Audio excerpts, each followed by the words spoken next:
Alien, that story, that script, the legend is you didn't necessarily love the script at first, that you had some notes, some thoughts. Is that fair to say? Well, I thought it was a very concise script, 10 little Indians, knocking them off one by one.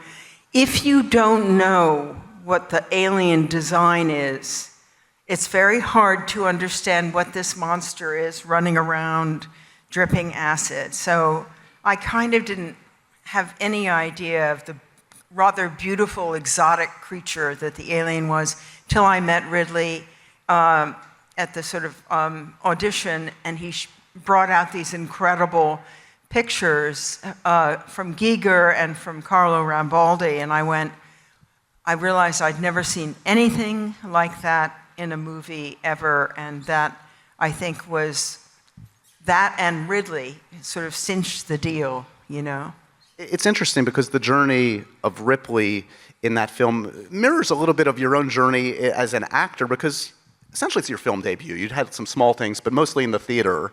And, an audience watching that film doesn't realize at the start you are the lead of that film. You are the hero of that film. And you are the star of that film, that you're starring in your first film. Like, you had to kind of like embrace that and kind of learn how to be number one on the call sheet, I guess. I don't know that I was number one on the call sheet. Well, you should have been.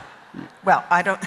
I think there was probably some dismay in the cast that this complete unknown, who'd never really made a movie before, was going to be the survivor.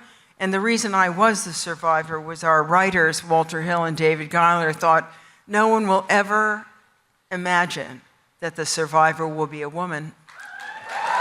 So that's thanks to Walter and David. At least in that first film, do you remember what your key in to Ripley was? Was there a guiding force, a inspiration beyond just the words on the page? Well, I remember that I made friends very quickly with Ian Holm, which is ironic since he's my big enemy, yet it's wonderful. And I said to Ian the first week, because I think we had that scene right away where they the crew lets Kane back in, and I'm trying to keep him out because he's bringing something on the ship that we're not supposed to bring.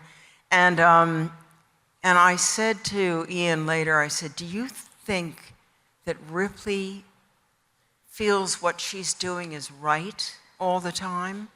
And he said, yes, absolutely. And I said, wow, I really don't think she knows that at all. It's a complete improvisation.